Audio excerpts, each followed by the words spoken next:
윤정의 사령관님이십니다. 장우성 준장의 외침에 기지 전체가 순식간에 조용해졌어요. 이성룡 중사의 얼굴이 창백해졌습니다. 사령관님, 저는 몰랐습니다. 당신이 내 아들에게 한 일들을 몰랐다는 뜻인가요? 아니면 내가 누구인지 몰랐다는 뜻인가요? 지금까지 자신이 한 모든 모욕과 괴롭힘이 파노라마처럼 스쳐갔어요.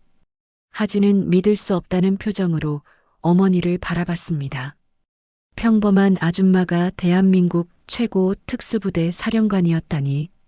평범한 아줌마라고 무시당하던 그 여성이 사실은 대한민국 최고 특수부대 사령관이었다면 지금까지 쌓인 모든 모욕과 괴롭힘이 한순간에 뒤바뀌는 그 충격적인 반전의 순간, 잠깐 1초만 투자해서 구독, 좋아요 버튼 꾹 눌러주시면 영상 제작에 큰 힘이 됩니다. 아들을 지키기 위해 윤정의 사령관이 움직이기 시작했을 때 707기지 전체가 멈춰선 그 순간의 이야기. 지금 바로 시작하겠습니다. 새벽 5시 반. 경기도 고양시에 위치한 707특임대 훈련소에서 기상 나팔이 울려 퍼집니다. 김하진 이병은 다른 동기들이 일어나기도 전에 벌써 침대 정리를 끝내고 복도 청소를 시작하고 있었어요. 수료한 지 2달째, 하지만 여전히 신병 취급을 받는 하진에게는 하루하루가 전쟁과도 같았습니다. 김하진. 갑작스럽게 들려온 고함 소리에 하진의 손이 멈췄어요. 이성룡 중사가 성큼성큼 다가오고 있었습니다. 그의 얼굴에는 이미 불만이 가득했어요. 네, 중사님. 하진이 재빨리 차렷 자세를 취하자 이성룡 중사는 비웃듯 고개를 흔들었습니다. 너 혹시 내 엄마가 여기까지 와서 청소해 주길 바라는 거 아니야? 이 정도로 청소했다고? 주변에 있던 선임들이 킥킥거리며 웃기 시작했어요. 하진은 아무 말 없이 고개를 더 깊이 숙였습니다. 이런 상황이 처음도 아니고 마지막도 아닐 거라는 걸 알고 있었거든요. 대답 안 해? 벙어리야? 이성룡 중사의 목소리가 점점 커졌어요. 하진은 여전히 침묵을 지켰습니다. 그때 이성룡 중사가 갑자기 하진이 들고 있던 걸레를 낚아채더니 바닥에 던져버렸어요. 다시 해. 예, 중사님. 하진이 걸레를 집어 들려는 순간 이성룡 중사가 발로 걸레를 차버렸습니다. 걸레는 복도 끝까지 굴러갔어요. 가져와. 하진이 뛰어가서 걸레를 가져오는 동안 이성룡 중사는 다른 병사들에게 윙크를 했습니다. 마치 재미있는 장난감을 가지고 노는 것처럼 말이에요. 김하진, 너 진짜 특별할 것 없는 평범한 놈이구나. 집에서 얼마나 응석바지로 자랐으면 이 모양이야? 그 순간 하진의 주먹이 꽉 쥐어졌어요. 하지만 곧 힘을 빼며 다시 걸레질을 시작했습니다. 그 모습을 본 이성룡 중사는 더욱 신이 났는지 소리를 질렀어요. 야들아, 이 신병 좀 봐라. 완전 순한 양 같지 않냐? 이런 놈이 어떻게 707에 들어왔는지 모르겠다. 하지만 그 누구도 모르는 진실이 있었습니다. 바로 김하진의 어머니가 누구인지 말이에요. 하진만이 알고 있는 비밀. 자신의 어머니가 바로 육군 특수전 사령부 사령관 윤정혜라는 사실을요. 어머니는 하진이 입대하기 전 마지막 밤에 말했어요. 하진아, 내 이름으로 군 생활을 살아내렴. 엄마 이름은 절대 꺼내지 마. 그게 진짜 군인이 되는 길이야. 그 약속을 지키기 위해 하진은 어떤 상황에서도 입을 다물고 있었습니다. 아무리 모욕을 당해도 아무리 억울해도 말이에요. 아침 식사 시간. 식당에서도 괴롭힘은 계속되었어요. 하진이 식판을 들고 자리를 찾고 있을 때 이성룡 중사가 일부러 발을 내밀었습니다. 하진이 휘청거리며 균형을 잡자 이성룡 중사는 큰 소리로 말했어요. 조심해라, 신병. 밥도 제대로 못 먹겠네. 식당 안의 모든 시선이 하진에게 쏠렸어요. 하진은 조용히 구석자리로 가서 혼자 식사를 했습니다. 그런 하진을 바라보며 이성룡 중사는 동료 부사관들에게 속삭였어요. 저놈, 뭔가 이상하지 않아? 너무 얌전해서 오히려 의심스럽다고. 맞아. 보통 신병들은 울기라도 하는데 저놈은 꿈쩍도 안 해. 혹시 뭔가 빽이 있는 건 아닐까? 그들의 대화를 들은 하진은 젓가락을 쥔 손에 힘이 들어갔어요. 하지만 표정 하나 바꾸지 않고 식사를 계속했습니다. 오후 훈련 시간. 체력 단련장에서 이성룡 중사는 하진을 따로 불렀어요. 김하진, 앞으로 나와. 예, 중사님. 너 팔굽혀펴기 100개 해봐. 예, 중사님. 하진이 팔굽혀펴기를 시작하자 이성룡 중사는 하진의 등 위에 발을 올렸어요. 이런 식으로 해야 제대로 된 거야. 알겠어? 하진의 팔이 떨리기 시작했지만 그는 끝까지 버텼어요. 50개, 60개, 70개. 다른 병사들은 안쓰러운 표정으로 바라봤지만 아무도 나서지 못했어요. 그만. 하진이 87개째에서 쓰러질 뻔하자 이성룡 중사가 발을 내렸어요. 역시 엄마 품에서 자란 응석바지답네. 100개도 못하고. 하진은 숨을 고르며 일어섰어요. 온몸이 땀으로 젖어 있었지만 눈빛만은 흔들리지 않았습니다. 그날 저녁 소등 후 하진은 침대에 누워 천장을 바라봤어요. 핸드폰으로 어머니에게 온 문자 메시지가 있었습니다. 하진아, 잘 지내고 있지? 엄마는 내가 자랑스럽다. 하진은 답장을 보내려다가 멈췄어요. 뭐라고 써야 할지 모르겠더라고요. 결국 네, 잘 지내고 있어요. 라고만 짧게 답했습니다. 엄마, 정말 괜찮을까요? 이렇게 당하면서도 참는 게 맞을까요? 하진의 마음속 깊은 곳에서 의문이 피어올랐어요. 하지만 곧 고개를 저었습니다. 어머니와의 약속을 지켜야 했거든요. 자신의 이름으로, 자신의 힘으로 이 모든 걸 이겨내야 했어요.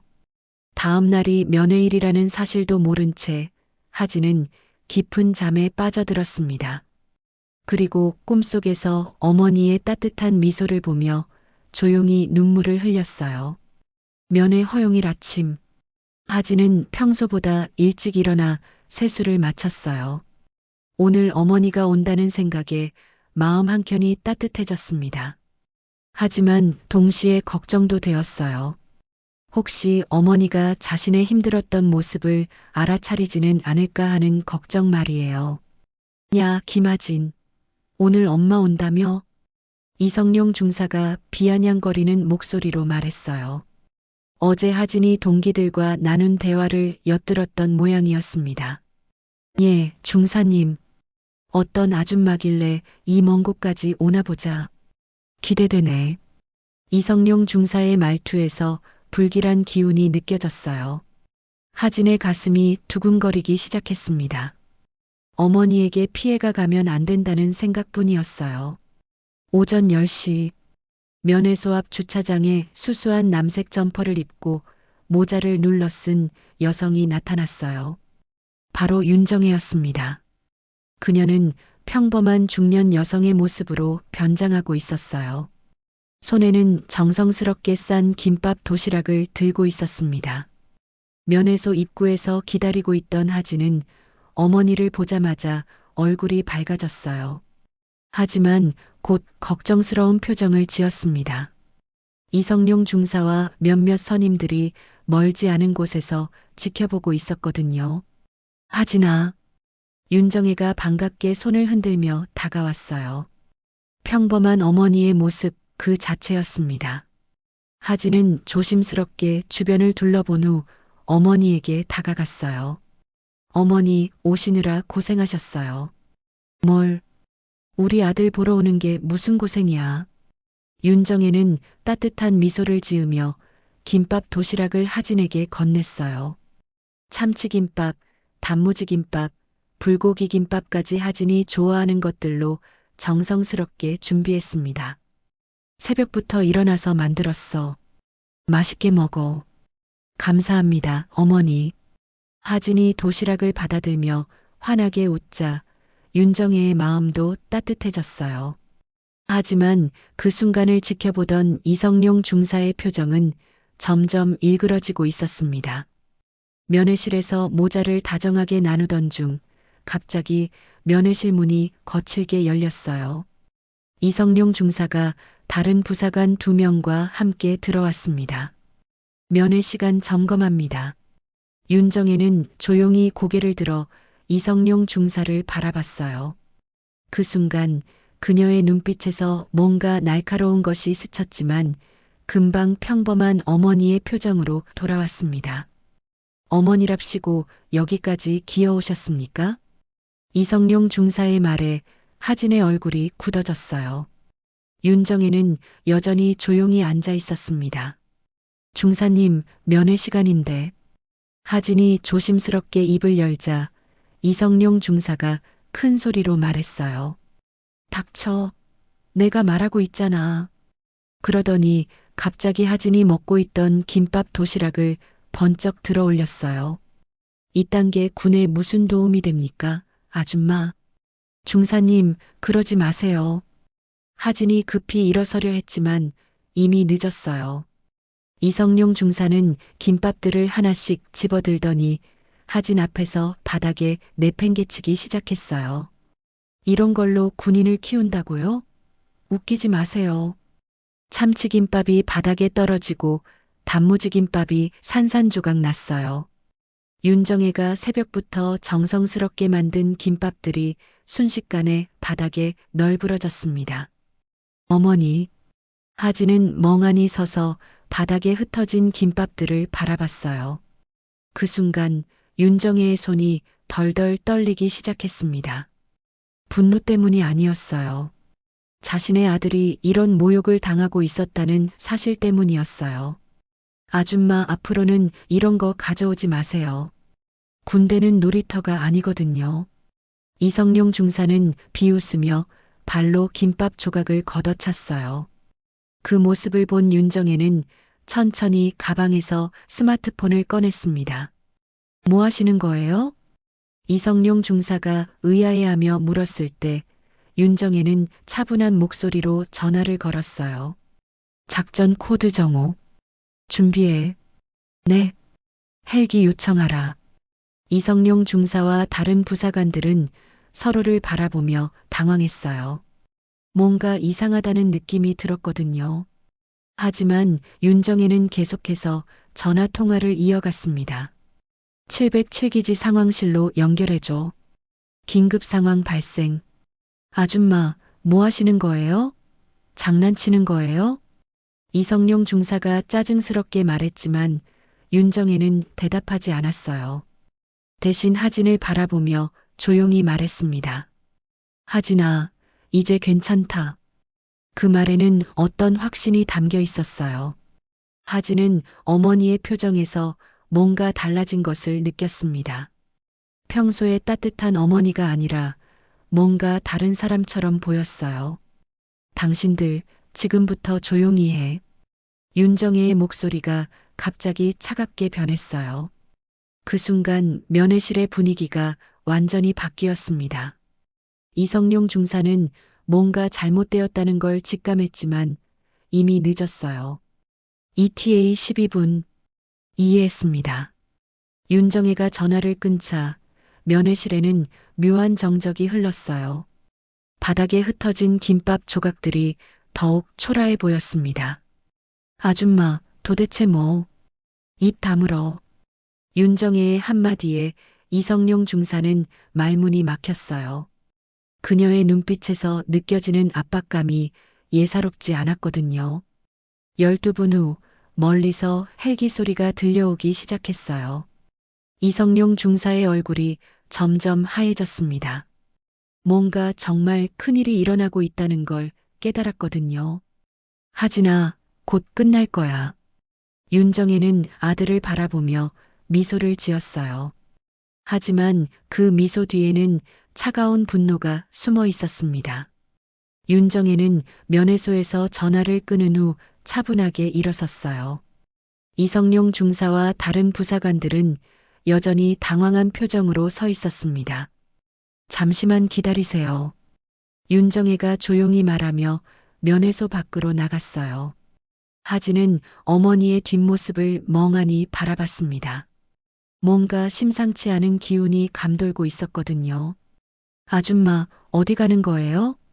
이성룡 중사가 불안하게 물었지만 윤정혜는 대답하지 않았어요. 면회소 밖 주차장으로 향하며 다시 전화를 걸었습니다. 장우성 준장, 지금 즉시 출발하세요. 707기지로. 이해했습니다. 사령관님.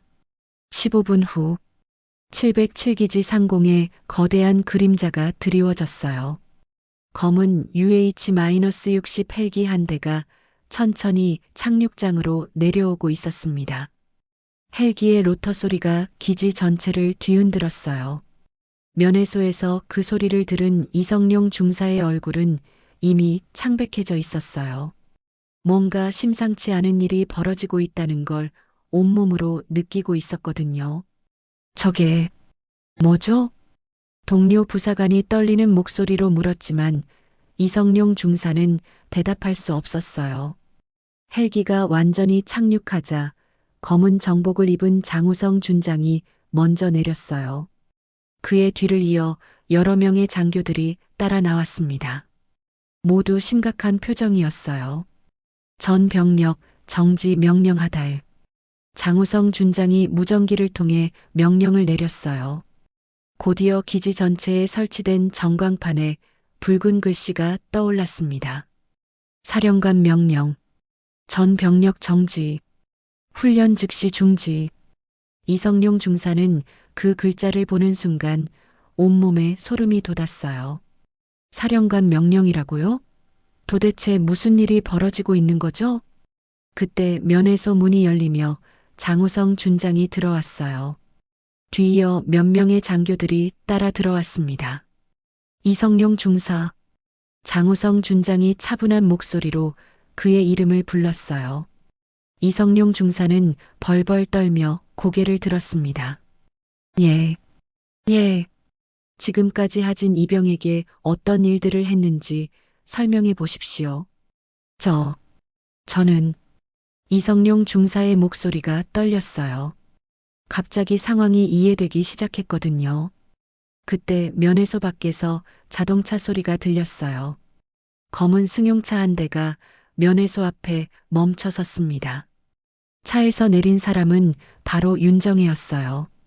여전히 수수한 민간인 복장이었지만 그녀의 분위기는 완전히 달라져 있었습니다. 윤정혜가 면회소로 들어오자 장우성 준장과 모든 장교들이 일제히 경례를 했어요. 사령관님. 하진은 멍하니 어머니를 바라봤습니다. 분명히 같은 사람인데 완전히 다른 사람처럼 보였어요. 상황 보고하세요. 윤정혜의 목소리는 차갑고 단호했어요. 이성룡 중사가 하진 이병에게 가한 모욕과 괴롭힘에 대해 조사 중입니다. 증거는 면회소 CCTV에 모든 것이 기록되어 있습니다. 윤정혜는 바닥에 흩어진 김밥 조각들을 내려다봤어요. 자신이 새벽부터 정성스럽게 만든 김밥들이 산산조각 나 있었습니다. 이성룡 중사. 예. 당신이 내 아들에게 한 일들을 설명해 보세요. 그 순간 이성룡 중사는 깨달았어요. 눈앞에 있는 이 여성이 보통 사람이 아니라는 걸 말이에요. 밖에서는 계속해서 소란이 일어나고 있었어요.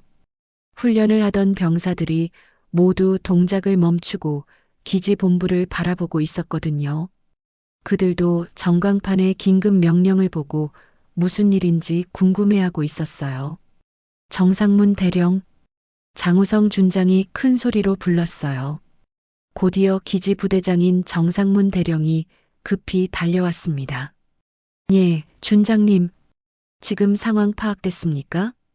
그게 무슨 상황인지 정상문 대령이 당황하며 대답하려던 순간 윤정혜가 면회소에서 나왔어요. 그녀를 본 정상문 대령의 얼굴이 순식간에 굳어졌습니다. 사령관님, 정상문 대령이 급히 경례를 했어요. 그 순간 주변에 있던 모든 장교들과 부사관들이 일제히 경례 자세를 취했습니다. 오직 이성룡 중사만 멍하니 서 있었어요. 윤정혜 사령관님이십니다. 장우성 준장의 외침에 기지 전체가 순식간에 조용해졌어요.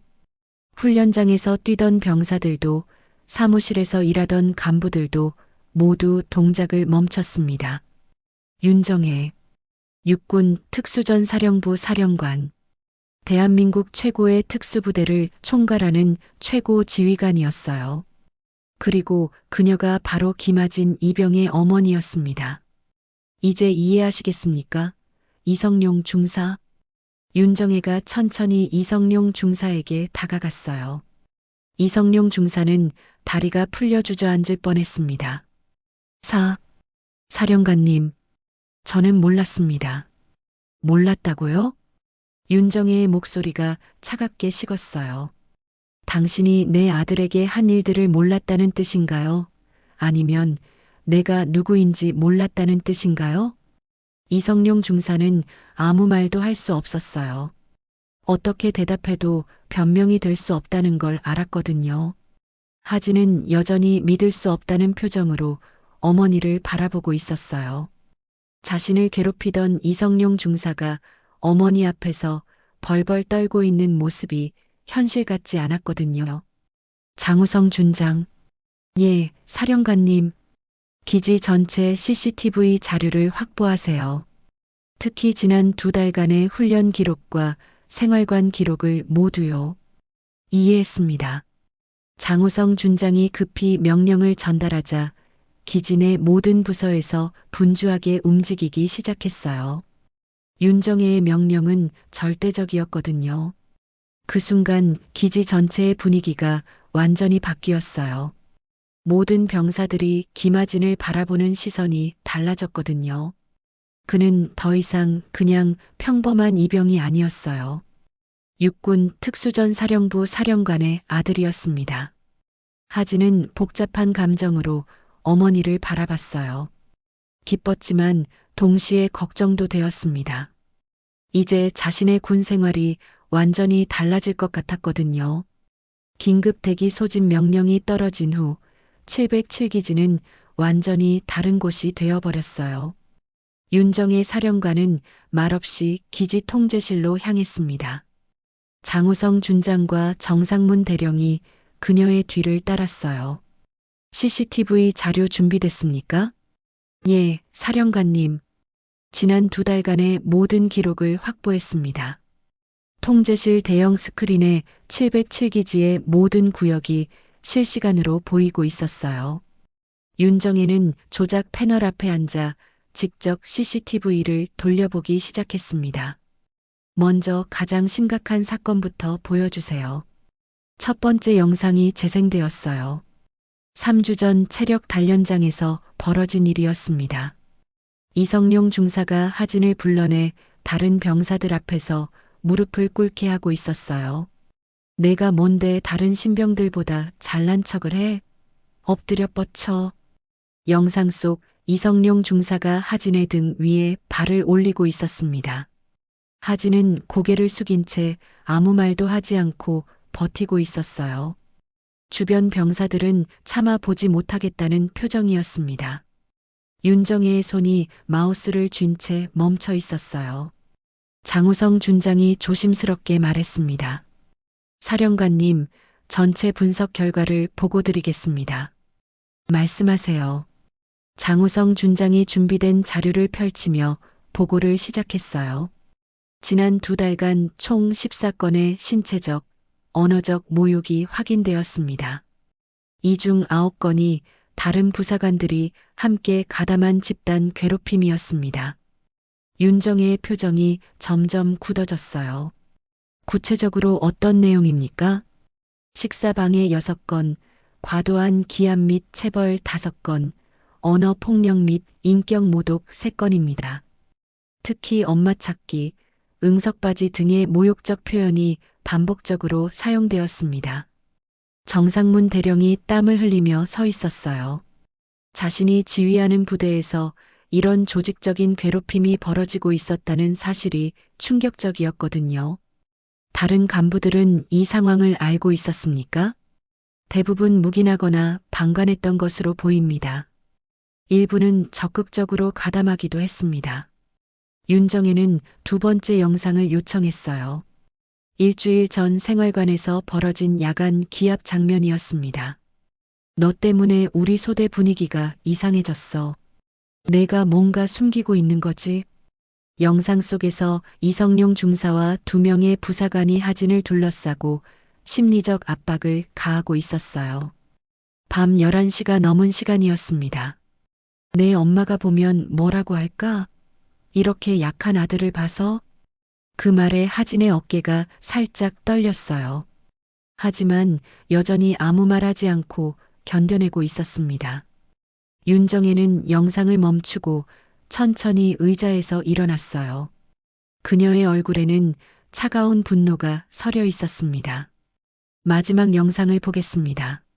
3번째 영상은 바로 어제 면회 직전에 촬영된 것이었어요. 이성룡 중사가 하진에게 마지막 경고를 하는 장면이었습니다. 야, 김하진. 오늘 내 엄마 온다며? 혹시 우리 이야기할 생각은 하지 마라. 알겠어? 네, 중사님. 너 같은 놈은 평생 엄마 치마폭에 숨어서 살 거야. 진짜 군인은 절대 될 수 없어. 영상이 끝나자 통제실에는 무거운 침묵이 흘렀어요. 윤정혜는 오랫동안 화면을 바라보고 있었습니다. 장우성 준장. 예, 사령관님. 이성룡 중사 외에 관련된 모든 간부들의 명단을 작성하세요. 그리고 이 모든 자료를 군 법무실로 전송합니다. 이해했습니다. 추가로 부대 전체의 간부 교육을 재점검하겠습니다. 이런 일이 조직적으로 일어났다는 것은 시스템 자체에 문제가 있다는 뜻입니다. 정상문 대령이 고개를 숙였어요. 사령관님, 제 감독 책임이 큽니다. 대령, 이것은 개인의 문제가 아닙니다. 우리 군 전체가 돌아봐야 할 문제예요. 그때 통제실 문이 열리며 이성룡 중사가 헌병의 호송을 받으며 들어왔어요. 그는 온몸을 떨며 윤정혜 앞에 무릎을 꿇었습니다. 사령관님, 정말 몰랐습니다. 무엇을 몰랐다는 겁니까? 윤정혜의 목소리는 얼음처럼 차가웠어요. 제가 하진이에게 한 일들이 잘못되었다는 걸. 그래서요? 내 아들이 아니었다면 그렇게 해도 괜찮다는 뜻입니까? 이성룡 중사는 할 말을 잃었어요. 어떻게 대답해도 변명이 될 수 없었거든요. 군대는 계급과 서열로 움직이는 곳입니다. 하지만 그것이 한 사람의 인격을 짓밟아도 된다는 뜻은 아니에요. 윤정혜는 천천히 이성룡 중사에게 다가갔어요. 당신들이 내 아들에게 한 일은 훈련이 아니었습니다. 조직적인 괴롭힘이었어요. 사령관님, 한 번만. 기회는 2달 동안 충분히 있었습니다. 그때 통제실 밖에서 소란이 들려왔어요. 헌병대 수사관들이 도착한 것이었습니다. 이성룡 중사, 당신은 지금부터 군기 위반 및 부하 괴롭힘 혐의로 조사를 받게 됩니다. 수사관이 수갑을 채우려 하자 이성룡 중사가 마지막으로 소리쳤어요. 하진이 그놈도 결국 엄마 등 뒤에 숨은 약한 새끼일 뿐이야. 그 순간 통제실이 조용해졌어요. 윤정혜의 표정이 더욱 차갑게 굳어졌습니다. 끌고 나가세요.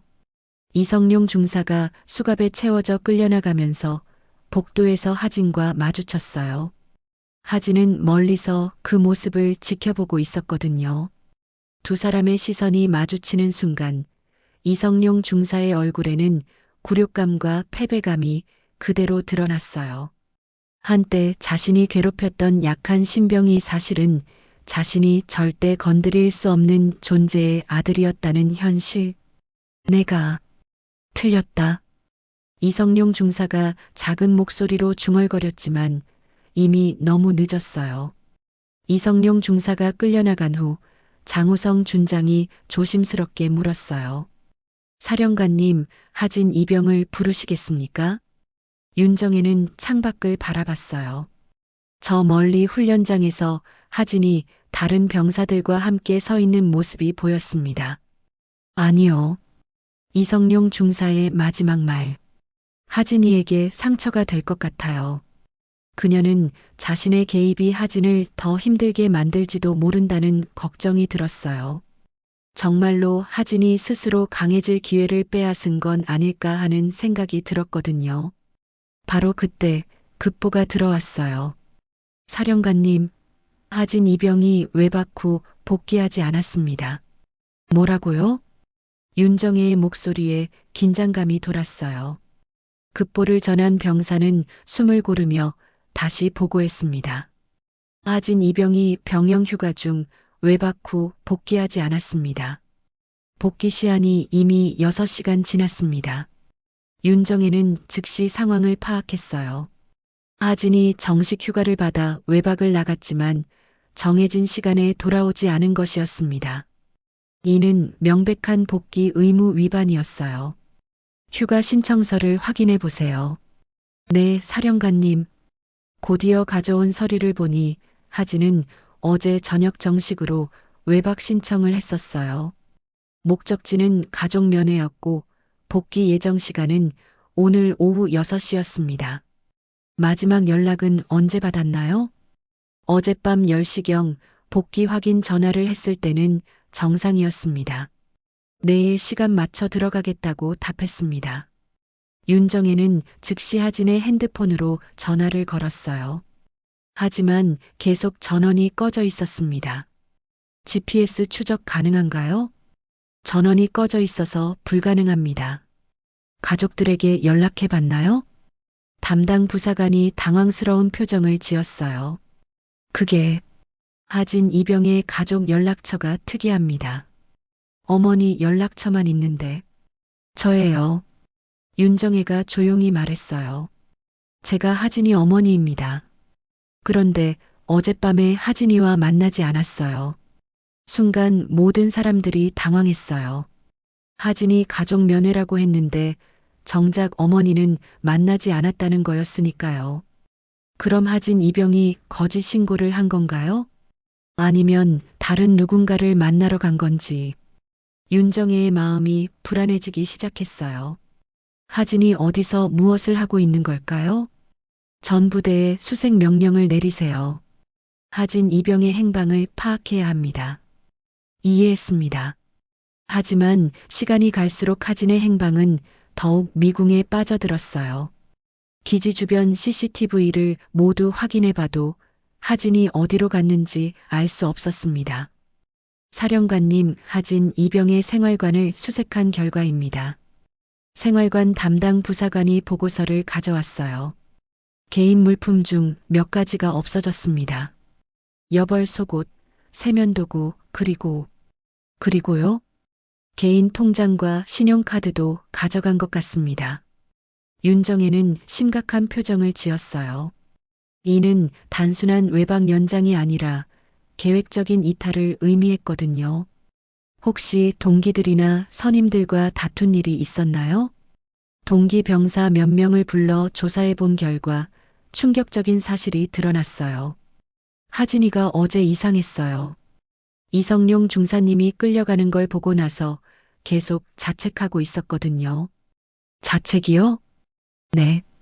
내 때문에 부대가 이상해졌다. 내가 약해서 이런 일이 생겼다고 계속 말했어요.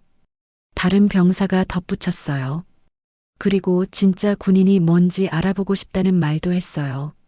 무슨 의미인지는 모르겠지만요. 윤정혜의 가슴이 무거워졌어요. 하진이 자신의 개입으로 인해 더 큰 상처를 받았다는 걸 알 수 있었거든요. 그때 또 다른 단서가 발견되었어요. 사령관님, 하진 이병의 침대 밑에서 이런 게 나왔습니다. 그것은 하진이 손으로 직접 쓴 편지였어요. 봉투에는 엄마에게라고 적혀 있었습니다. 윤정혜는 떨리는 손으로 편지를 열어봤어요. 엄마, 이 편지를 읽고 있다면 저는 이미 부대를 떠났을 거예요. 걱정하지 마세요. 도망가는 게 아니에요. 엄마가 저를 구해줬을 때 기뻤어요. 하지만 동시에 부끄러웠어요. 결국 제 힘으로는 아무것도 해낼 수 없었다는 걸 인정하게 되었거든요. 이성룡 중사님 말이 맞는 것 같아요. 저는 엄마 등 뒤에 숨은 약한 놈이에요. 진짜 군인이 되려면 제 힘으로 강해져야 해요. 엄마가 없으면 나는 아무것도 아닐까봐 무서웠어요. 사람들이 날 보며 장군의 아들이 아니라 군인 김하진으로 봐주길 바랐어요. 편지를 읽어갈수록 윤정혜의 마음은 더욱 아팠어요. 잠시 시간을 주세요. 제가 정말로 군인이 될 수 있는지, 엄마 없이도 강할 수 있는지 확인해 보고 싶어요. 부정행위를 한 것처럼 보일 수 있지만 이것도 제 나름의 훈련이라고 생각해 주세요. 꼭 돌아올게요. 더 나은 모습으로요. 편지의 마지막 문장이 윤정혜의 마음을 흔들었어요. 엄마 사랑해요. 그리고 미안해요. 실망스러운 아들이어서요. 윤정혜는 편지를 가슴에 안고 눈을 감았어요. 자신이 하진을 지키려고 한 일이 오히려 하진에게 더 큰 상처를 주었다는 걸 깨달았거든요. 사령관님, 어떻게 하시겠습니까? 장우성 준장이 조심스럽게 물었어요. 공식적으로는 복귀 의무 위반으로 처리해야 하지만. 아니요. 윤정혜가 고개를 저었어요. 하진이는 도망간 게 아니에요. 자신만의 방식으로 성장하려고 하는 거예요. 그럼 조용히 찾아보세요. 하지만 강제로 데려오지는 마세요. 하진이 스스로 돌아올 때까지 기다려보겠어요. 윤정혜는 창밖을 바라봤어요. 어디선가 하진이 혼자 고민하고 있을 거라는 생각에 마음이 아팠습니다. 하진아, 엄마가 너무 서두른 것 같구나. 내가 스스로 강해질 시간을 주지 못해서 미안해. 그날 밤 윤정혜는 하진의 편지를 다시 읽으며 밤을 지새웠어요. 아들이 무사히 돌아오기만을 바라면서 말이에요. 하진이 복귀 의무 위반으로 신고된 지 이틀째 되는 날. 사실 하진은 며칠 전 김하진 일병으로 진급했었어요. 계급이 올라도 여전히 마음의 짐은 무거웠고 그것이 이번 일탈의 한 원인이기도 했습니다. 하진이 복귀 의무 위반으로 신고된 지 이틀째 되는 날. 윤정혜는 민간인 복장으로 직접 수색에 나섰어요. 장우성 준장이 배정해준 수색팀과 함께였지만 그녀는 주로 혼자 움직였습니다. 엄마의 직감으로 하진이 있을 만한 곳들을 하나씩 찾아다녔거든요. 첫 번째로 향한 곳은 하진이 어릴 때 자주 갔던 강화도 평화전망대였어요. 역사를 좋아하던 하진이 혼자 생각을 정리하러 올 만한 곳이었죠. 하지만 그곳에는 하진의 흔적이 없었습니다. 두 번째는 부대 근처 작은 찜질방들이었어요. 외박비를 아껴 쓰려는 병사들이 자주 이용하는 곳들이었거든요. 하지만 역시 빈손으로 돌아와야 했어요. 오후 3시쯤 강화도의 한 작은 모텔 사장으로부터 연락이 왔어요. 군인이 하나 묵고 있는데 사진이랑 비슷해 보여요. 그런데 상태가 좀 이상해요. 윤정혜는 급히 그곳으로 향했어요. 강화도 외곽의 허름한 모텔, 사장이 가리킨 203호 앞에서 윤정혜는 잠시 망설였습니다. 언제부터 있었나요? 이틀 전부터요. 계속 방에만 있고 밥도 거의 안 드시고 걱정되더라고요. 윤정혜는 조심스럽게 문을 두드렸어요. 하진아, 엄마야. 안에서 잠시 소란이 들렸지만 대답은 없었어요. 모텔 사장이 마스터키로 문을 열어주었습니다. 방 안은 어둠침침했어요. 커튼이 모두 쳐져 있었고 하진은 침대에 웅크리고 앉아 있었습니다. 며칠 제대로 씻지 않은 듯 머리가 헝클어져 있었어요. 하진아. 윤정혜가 다가가자 하진은 고개를 돌렸어요. 그의 눈은 빨갛게 부어 있었습니다. 엄마, 왜 왔어요? 내가 걱정되어서. 윤정혜는 하진 옆에 조심스럽게 앉았어요. 침대 옆 작은 테이블에는 컵라면, 용기들과 물병이 어지럽게 놓여 있었습니다. 제발, 그냥 가주세요.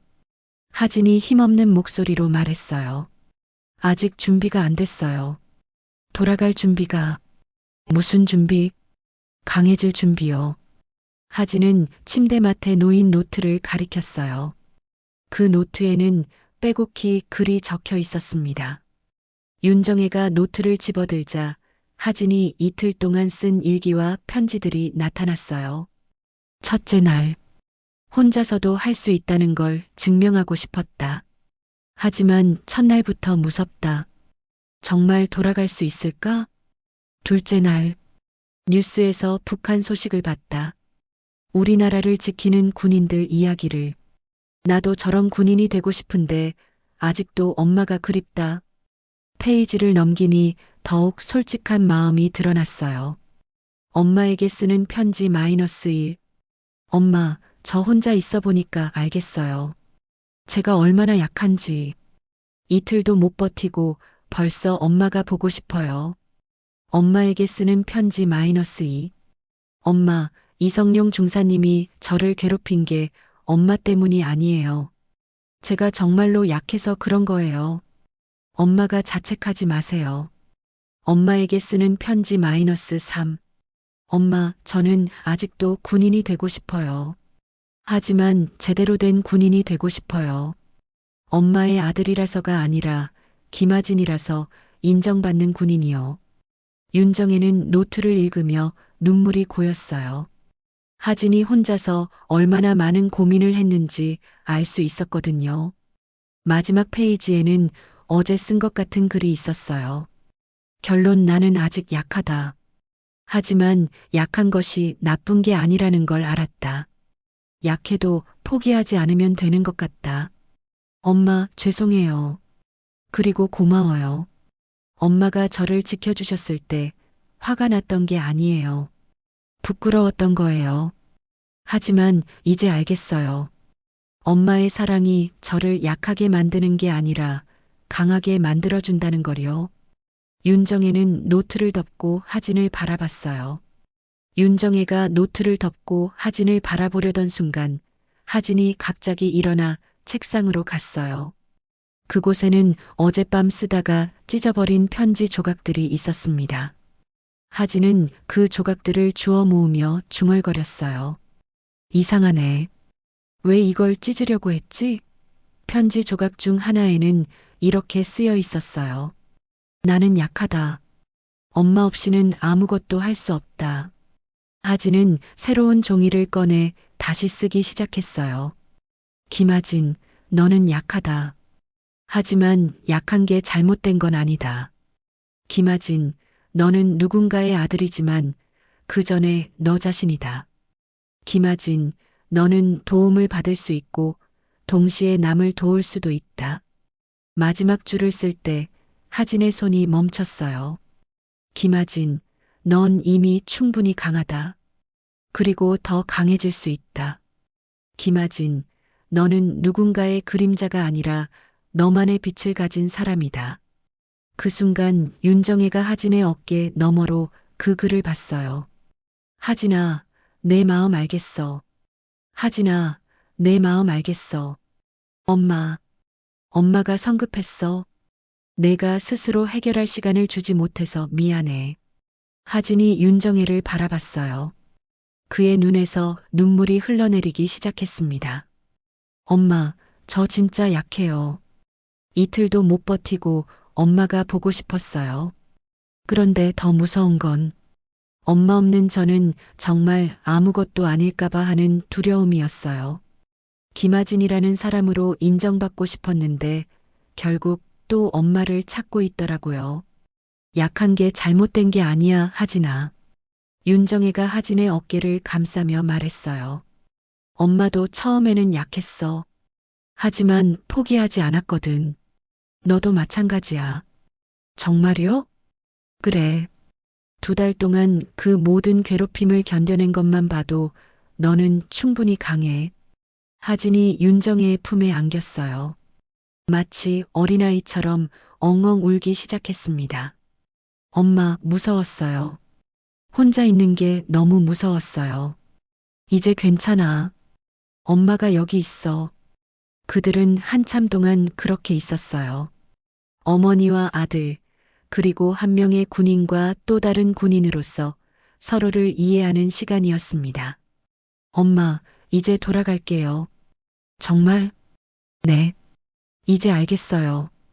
혼자 강해지려고 하는 게 아니라 도움을 받으면서도 강해질 수 있다는 거요. 윤정혜는 미소를 지었어요. 하진이 정말로 성장한 것 같았거든요. 그럼 함께 돌아가자. 네, 엄마. 모텔을 나서며 하진은 작은 목소리로 말했어요. 엄마, 앞으로는 제가 엄마를 지켜드릴게요.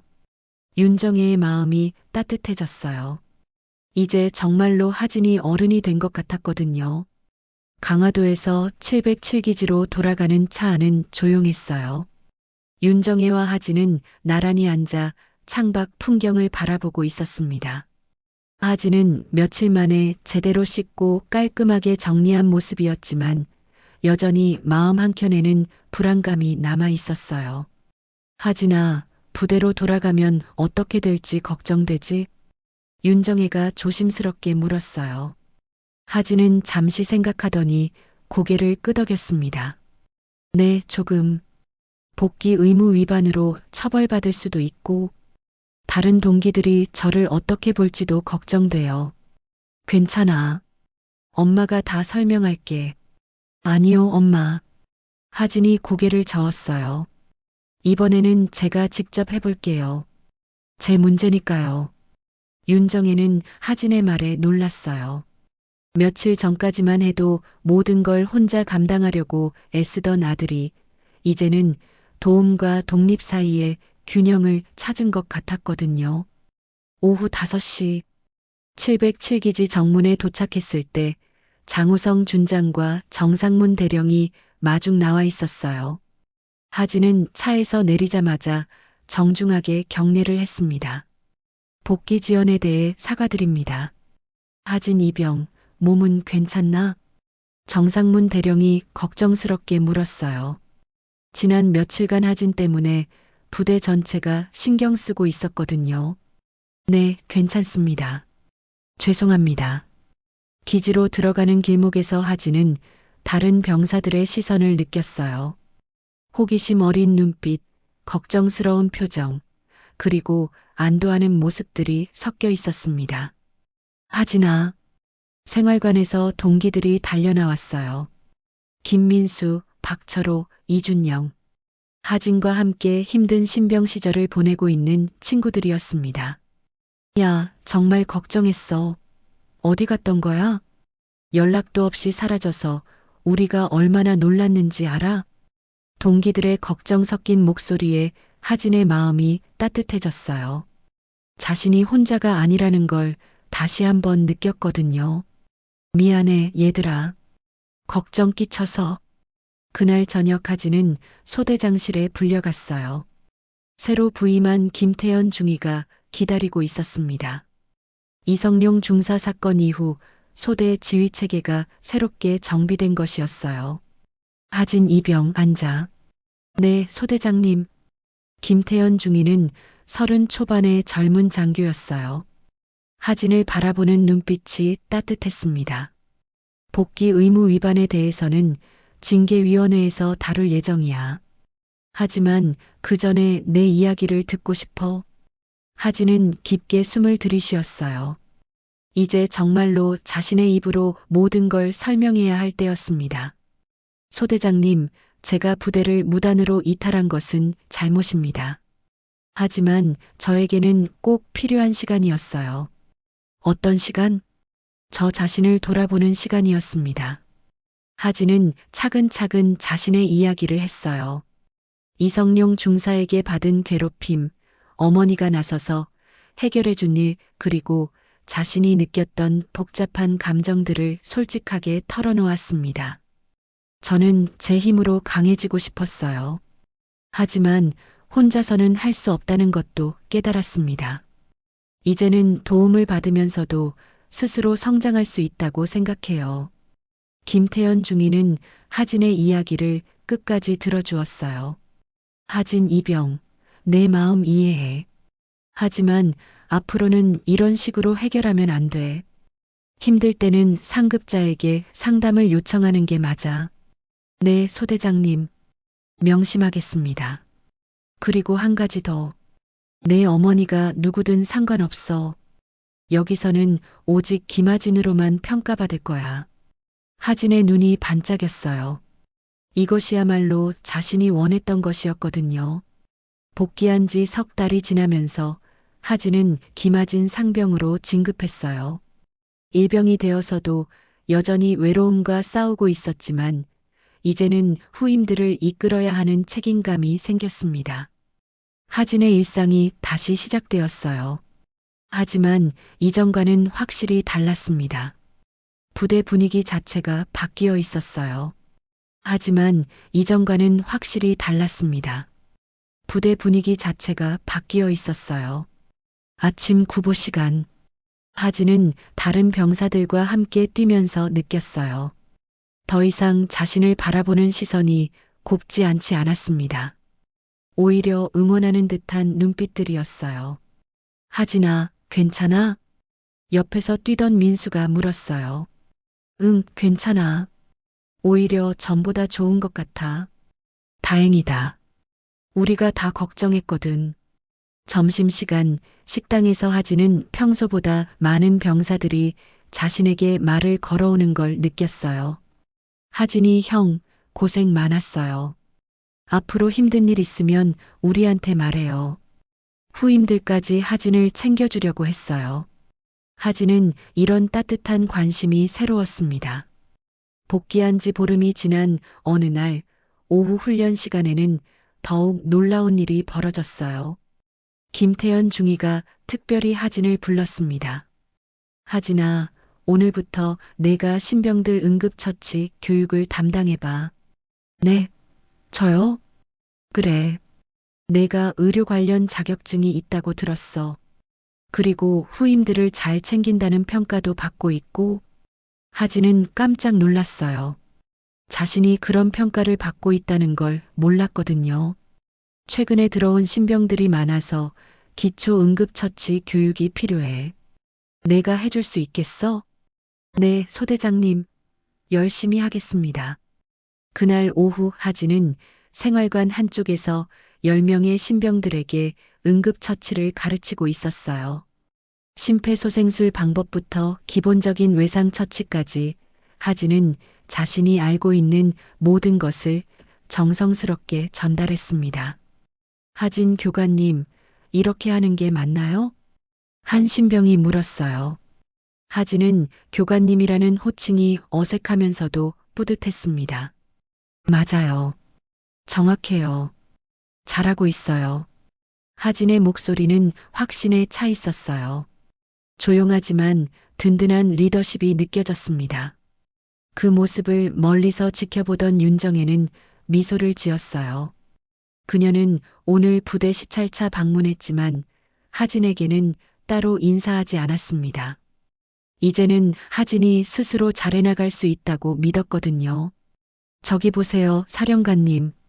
장우성 준장이 가리킨 곳에서는 하진이 신병들에게 열심히 가르치고 있었어요. 저 아이 완전히 달라졌네요. 그러게요. 이제 진짜 군인다워 보여요. 윤정혜는 조용히 고개를 끄덕였어요. 하진이 자신만의 방식으로 성장하고 있다는 게 느껴졌거든요. 한 달 후 저녁 점호 시간. 하진은 다른 병사들과 함께 정렬에 서 있었어요. 김태현 중위가 앞에 나와 발표했습니다. 오늘부터 하진 상병이 우리 소대 응급처치 담당 교관으로 임명됩니다. 앞으로 응급 상황 발생 시 하진 이병의 지시에 따라주시기 바랍니다. 박수가 터져 나왔어요. 하진은 부끄러워하면서도 자랑스러워했습니다. 그날 밤 하진은 침대에 누워 천장을 바라봤어요. 몇 주 전과는 완전히 다른 기분이었습니다. 더 이상 두렵지 않았어요. 자신이 어떤 사람인지, 무엇을 할 수 있는지 알게 되었거든요. 핸드폰으로 어머니에게 문자를 보냈어요. 엄마, 오늘 정말 좋은 하루였어요. 고마워요. 곧 답장이 왔어요. 하진아, 엄마도 내가 자랑스러워. 잘 자라. 하진은 미소를 지으며 눈을 감았어요. 내일도 모레도 열심히 해낼 수 있을 것 같았거든요. 하진이 부대로 복귀한 지 2달이 지났어요. 그동안 매일 아침 자발적으로 복도 청소를 시작하던 하진의 모습이 이제는 자연스러운 일상이 되어 있었습니다. 계절은 어느새 봄에서 초여름으로 넘어가고 있었습니다. 707기지에는 따뜻한 바람이 불어오고 있었어요. 오전 6시 기상 나팔이 울리자 하진은 다른 병사들보다 먼저 일어나 세수를 마쳤어요. 하지만 이제는 예전처럼 혼자 조용히 있지 않았습니다. 후임들이 하진 주변으로 자연스럽게 모여들었거든요. 하진 교관님, 오늘도 응급처치 교육 있나요? 김영훈 이등병이 기대에 찬 눈빛으로 물었어요. 지난주에 입대한 신병이었습니다. 응, 오늘은 골절 처치법을 배워볼 거야. 와, 정말 유용할 것 같아요. 하진은 후임들의 밝은 표정을 보며 뿌듯함을 느꼈어요. 자신이 누군가에게 도움이 되고 있다는 실감이 들었거든요. 아침 점호 시간. 김태현 중위가 특별한 발표를 했어요. 오늘부터 우리 소대에 새로운 부사관이 부임합니다. 박정호 하사입니다. 30대 초반으로 보이는 박정호 하사가 앞으로 나왔어요. 그의 첫 인상은 이성룡 중사와는 완전히 달랐습니다. 온화하면서도 든든한 느낌이었어요. 앞으로 잘 부탁합니다. 서로 존중하며 함께 성장하는 부대를 만들어 가겠습니다. 박정호 하사의 인사말에 병사들의 표정이 밝아졌어요. 하진도 마음이 편해졌습니다. 오후 2시 부대 내 교육장에서 하진의 응급처치 교육이 시작되었어요. 3달이 지나는 동안 하진의 응급처치 교육은 신병들뿐만 아니라 일반 병사들도 참여하는 정식 교육 프로그램으로 발전해 있었습니다. 오늘은 전장에서 발생할 수 있는 외상 처치에 대해 배워보겠습니다. 하진의 목소리는 자신감으로 가득했어요. 처음 교육을 시작할 때의 떨림은 온데간데 없었습니다. 먼저 지혈법부터 시작하겠습니다. 누가 자원해서 모델이 되어줄까요? 여러 손이 올라갔어요. 병사들이 하진의 교육에 적극적으로 참여하고 있었거든요. 그럼 민수가 나와줘. 김민수가 앞으로 나오자 하진은 차근차근 지혈법을 시연했어요. 이론 설명부터 실습까지 모든 과정이 체계적이었습니다. 하진 교관, 정말 잘 가르치시네요. 교육을 참관하러 온 박정호 하사가 감탄하며 말했어요. 감사합니다, 하사님. 나중에 시간 있을 때 따로 이야기하자. 내가 정말 대단한 것 같아. 교육이 끝난 후 하진은 박정호 하사와 함께 부대 라운지로 향했어요. 따뜻한 오후 햇살이 창문으로 들어오고 있었습니다. 하진아, 솔직히 말해줘. 예전에 힘든 일이 있었다면서? 박정호 하사가 조심스럽게 물었어요. 하진은 잠시 망설이다가 솔직하게 대답했습니다. 네, 있었어요. 하지만 이제는 괜찮습니다. 그때 많이 힘들었겠구나. 네. 하지만 그 시간들이 저를 더 강하게 만들어준 것 같아요. 박정호 하사는 하진의 말에 고개를 끄덕였어요. 맞아. 힘든 시간을 견딘 사람은 다른 사람의 아픔도 이해할 수 있거든.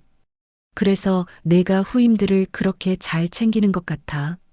하진은 박정호 하사의 말에 깊이 공감했어요. 자신의 경험이 다른 사람들에게 도움이 되고 있다는 걸 실감했거든요.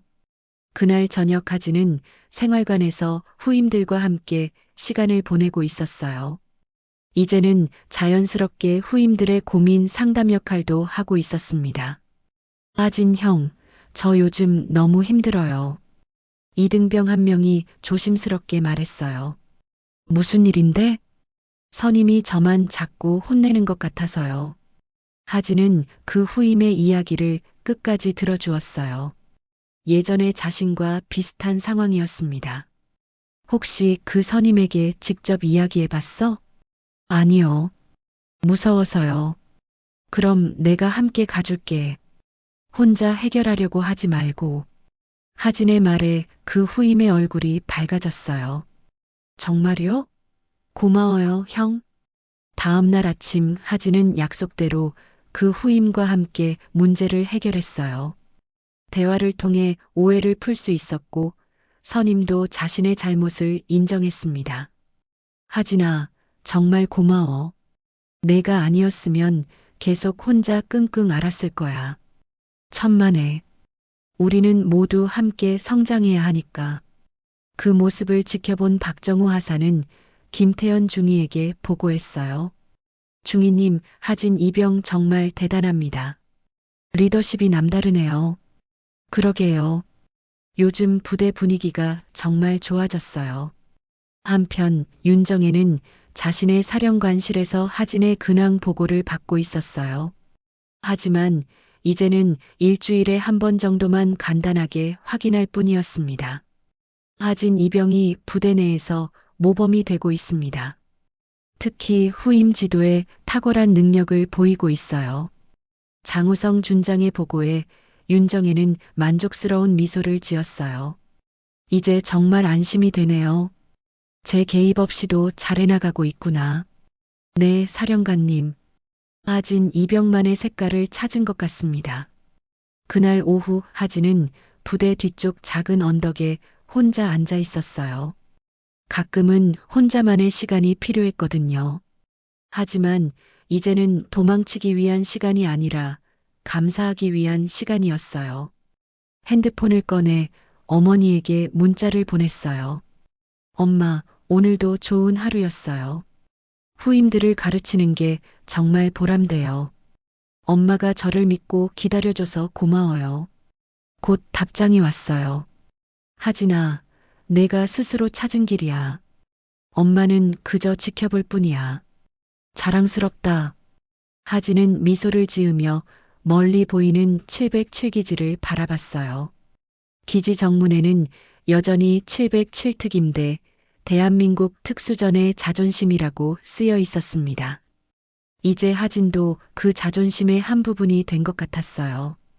어머니가 아닌 자신의 이름으로 말이에요. 저녁 점호 시간. 김태현 중위가 특별한 발표를 했어요.